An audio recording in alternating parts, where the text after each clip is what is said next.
The Dogs were barking once again last week in Week 15 action of the NFL regular season, going 11-4-1 against the spread. They have now won the money in Vegas 6 of the past 8 weeks, a stretch in which the underdogs are 69-49-3 versus the odds makers. For the season, 11 games over 500. Hi guys, Al DeMarco here, general manager and lead handicapper of the world's largest online sports handicapping community. Every Sunday throughout the regular season, heck, every single Saturday and Sunday throughout the Super Bowl. I'm going to be right here with you, giving you your breakdown for your NFL action from a point spread perspective. As I always say, when underdogs are winning, and they have certainly been barking big time in Vegas, as I just told you, 6 of the past 8 weeks, only 2 things happen, and they're both bad news. 1, bookmakers are making one hell of a lot of money, and 2, gamblers are usually losing their shirts. A couple of other interesting trends before we get to the first of your 2 breakdowns today. Road teams 10-5-1 against the spread last week.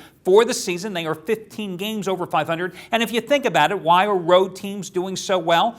Underdogs are generally the road team, so it only makes sense. The other really phenomenal trend, one that I never really have seen been playing out like this in my 25 so years in this business, the success of straight-up winners versus the odds makers. The straight-up winners last week went 10-5-1 against the spread.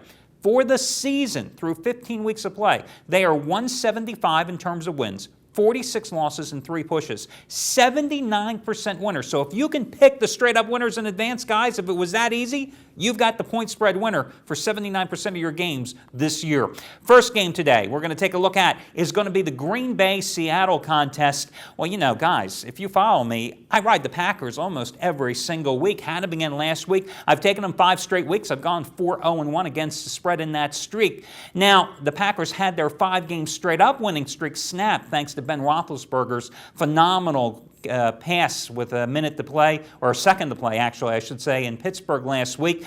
But still, even though they had that 5-game winning streak snapped, overall, their last 6 games, they are 5-0-1 against the spread. In that stretch, Aaron Rodgers, 282 yards average passing, 12 touchdown passes. The offense is humming, 26 points or more in 9 of the Packers' last 12 games. And Rodgers at home this year, 66% completions, 13 touchdowns, 3 interceptions. And he's going to be taking on a Seattle pass defense that is ranked 29th in the league, and they've got a very small secondary. And listen, guys, Seattle can't play on the road. I've told you that many times this year. 1-6 both straight up in ATS on the road, where they're giving up 30 points a game on average this season. And their pass defense on the road is even worse. First of all, they've got 12 sacks in 7 road games. Okay, so Aaron Rodgers is not going to feel the heat, even though he plays behind probably the worst offensive line in NFL. Secondly, they're giving up 71% completions on the road, 290 yards average passing on the road, and their secondary has been scorched for 15 touchdown passes, coming up with just 4 interceptions. And the Seahawks last week probably hit their all-time low, losing the 1-12 Tampa at home 24-7, game that they were thoroughly outclassed in the second half on their home field. They are 0-5 this season, both straight up and against the spread versus winning teams. Meanwhile, Green Bay, 7-2 straight up and against the spread versus losing teams this year. I think you know which way I'm going here, guys. You lay the big wood and you go with the Green Bay Packers. Now, guys, listen. I want to talk to you a moment about Golden Nugget. You know, the Golden Nugget Hotel Casino in Las Vegas, we are running in conjunction with them a free contest where we are giving away every 30 days a High Rollers Getaway Weekend to one lucky winner. And what you will receive is a High Roller Suite at the Golden Nugget. And let me tell you guys, Golden Nugget just opened their brand new Rush Tower. What a phenomenal place. Just posh, luxurious. What a great place in downtown Vegas to stay. Not only do you get a High Roller Suite for the weekend, you also get VIP limo treatment, transportation to and from the airport, VIP check-in, no waiting in lines for you, and you get 2 free tickets to the Gordy Brown Show at the Golden Nugget as well. Now, guys, listen, the Golden Nugget is where I stay. It's where I played for years. What I like about it, it's like what Vegas used to be in terms of the feel and the atmosphere, but it's got all the modern amenities, all the luxury that you want when you go to Vegas. No phony volcanoes, no phony people like you find up and down the Strip. That's what I love about the Golden Nugget. And what you're going to like about this contest is no purchases necessary. Go to the top of the page. You're going to see the little link. You're going to just go click there and enter your email address and your name. And guys, every 30 days, we're giving away a free High Rollers Getaway Weekend with the Golden Nugget Hotel Casino in Las Vegas.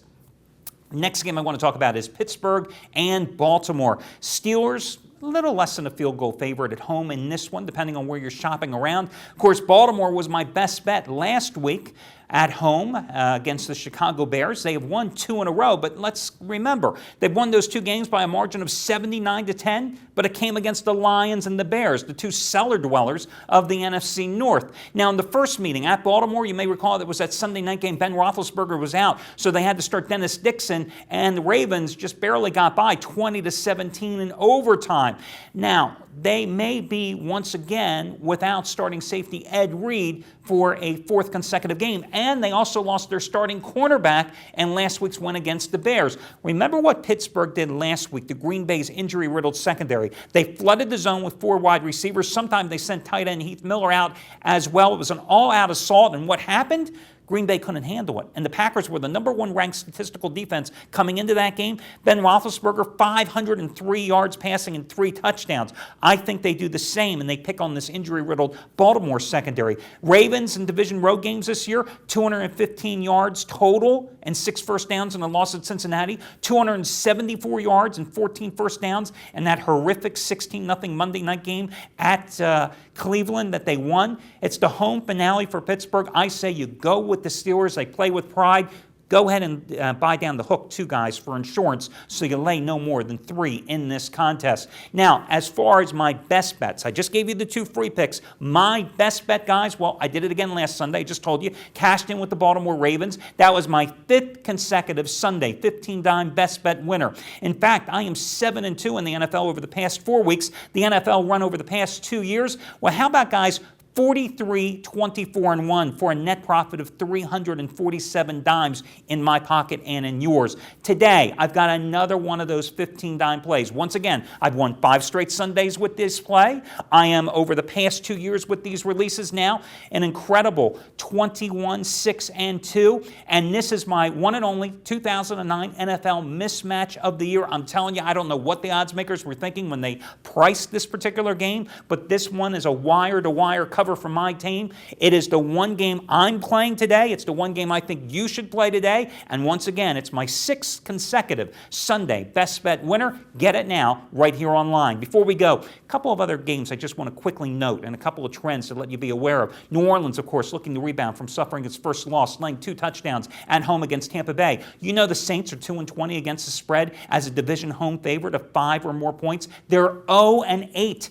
as a division home favorite off an upset loss. Tampa, meanwhile, won at Seattle. I just told you last week, 24-7. They have covered 5 of the last 6 in the series. They're 5-1-1 against the spread as a division road dog. So something to be aware of. Be a little cautious if you're thinking about laying the points with the Saints. Atlanta laying some big points at home against the Bills. You realize the Bills 15-3 against the spread after playing New England. But then again, the Falcons are 5-0 straight up at home this year, 4-1 ATS when laying points as a home chalk. Cincinnati and Kansas City. Everybody's going to be on the Bengals. 13.5 to 14-point favorite. But consider this, the dog is 13-1 against the spread in the Bengals games this season. And Cincinnati is 0-6 ATS as a favorite this year, and they've only won 1 game by 10 or more points. So Kansas City is a pathetic team, but you have to take that into consideration and also consider that Kansas City is on an 8-3 ATS run as a double-digit dog, and the Chiefs have covered 3 of their last 4 on the road. Finally, New England laying points at home, about 8 against Jacksonville. You realize the Jaguars are 14-7 straight up, 17-4 ATS on the road with revenge with 9 consecutive covers, and they've got 2 extra days of prep time for this game. But my word of caution here, their last road game, 20-3 loss at San Francisco. Prior to that on the road, barely beat the Jets 24-22. Road game before that one, they got hammered by Tennessee 30-13. Guys, that will do it. I will talk to you again on Monday with my Monday night preview on Minnesota-Chicago. Good luck, and we'll talk to you then.